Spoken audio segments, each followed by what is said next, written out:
Saw the world leaders here yesterday with this summit. We've heard phrases like coalition of the willing. We've also heard Article 5-like guarantees. When it comes to the security guarantees, what is the current status of that? I know the president earlier today mentioned boots on the ground would be UK, France, Germany possibly, but unequivocally said no U.S. troops on the ground, but U.S. coordination. Can you elaborate on that, and what would the red lines be? Sure. Well, you got to the heart of what I was going to say to all of you today on security guarantees, which is the president has definitively stated U.S. boots will not be on the ground in Ukraine, but we can certainly help in the coordination and perhaps provide other means of security guarantees to our European allies. The president understands security guarantees are crucially important to ensure a lasting peace, and he has directed his national security team to coordinate with our friends in Europe and also to continue to cooperate and discuss these matters with Ukraine and Russia as well.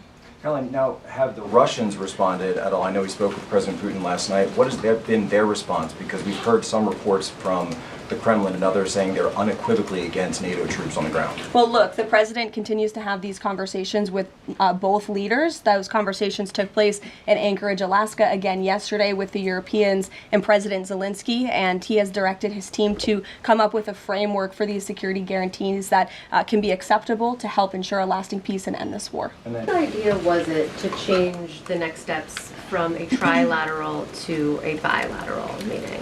It was an idea that evolved in the course of the president's conversations with both President Putin, President Zelensky, and the European leaders yesterday. I wanted to ask about the 3 U.S. warships that are being sent to Venezuela, and there's 4,000 Marines on board. Are you looking at possibility of boots on the ground there? What I will say with respect to Venezuela, President Trump has been very clear and consistent. He's prepared to use every element of American power to stop drugs from flooding into our country and to bring those responsible to justice. The Maduro regime is not the legitimate government of Venezuela. It is a narco-terror cartel. In Maduro, it is the view of this administration, is not a legitimate president. He is a fugitive head of this cartel who has been indicted in the United States for trafficking drugs into the country.